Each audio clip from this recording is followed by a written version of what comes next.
Welcome back into ARC Bakersfield. Unemployment rates in Kern County are at an all-time high compared to other counties in California and in the nation. Richard Gerhardt is joining us now to talk a little bit more about the unemployment rate here in Kern County. Richard, thanks so much, man, for coming back on with Eyewitness News and ARC Bakersfield. So I want to bring this up. So what are main factors, just right out the gate, driving Kern County's high unemployment rate compared to the state as an average, national average? Yeah, sure. So our unemployment rate is, pretty significantly higher than the state and national average. We're hovering close to 10%. And so part of that is just the blue collar nature of our town. Blue collar industries, are tied more to seasonal employment like ag labor. We suffer more from macroeconomic conditions, what's happening in the world. That would be the trade, transportation, warehousing. But we also have, these issues with regulations and world prices that oil has to face. And unfortunately, we've entered a little bit of a economic period where in economics parlance, we have something called negative supply shocks. We're just constantly hitting these kind of negative growth areas. And every negative supply shock, trade wars, tariffs, the one beautiful big bill, have all kind of led to this negative employment trend here in Kern County. Could I take it back even further, though? Because I look back, 2015, we had this story here yesterday in ARC Bakersfield, how oil was we were just booming. Economy's doing great. Agriculture is doing phenomenal. We're still number one, I believe, in ag when it comes to all counties and across the U.S. But that in itself has gone down because there was a report coming in. I forget the name of the group that put it out. CNBC had the study of it as well, but it talked about the 10 worst U.S. cities for growth potential, and number one on that list, and number three, by the way, Fresno. But we are number one of the worst growth potential, but they said it was because it's heavily reliant on ag and energy industries that limit opportunities for remote work and prone to economic shifts. But I bring that up because oil is a big part of that, and we saw because these oil refineries are getting shut down from the state. This doesn't necessarily have to do with the tariffs necessarily. This deals with more about, we've already saw a process over the last 10 years of refineries moving out, oil companies moving out, and there's other avenues, and that's a big part of Kern County's revenue.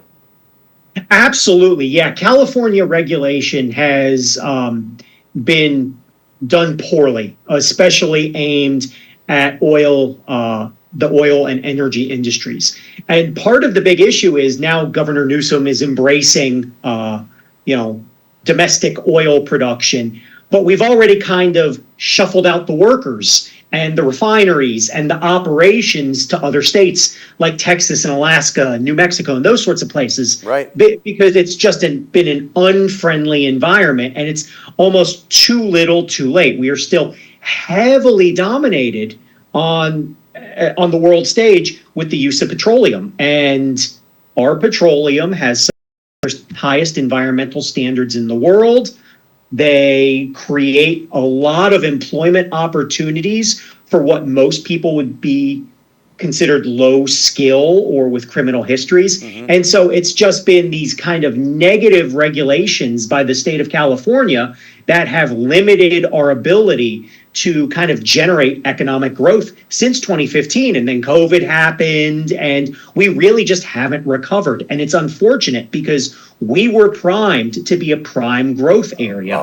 Unfortunately, we're seeing unemployment close to 10%. Let me ask you, what do you see in its place? What's replacing it? So that's not a part of it. Like, we see the medical field. What's helping Kern County? Yeah, it's mostly healthcare, and that tends to be a national thing, is just as our population ages with the chronic conditions our population faces, healthcare is a big driver of economic growth here in Kern County, but it's also education.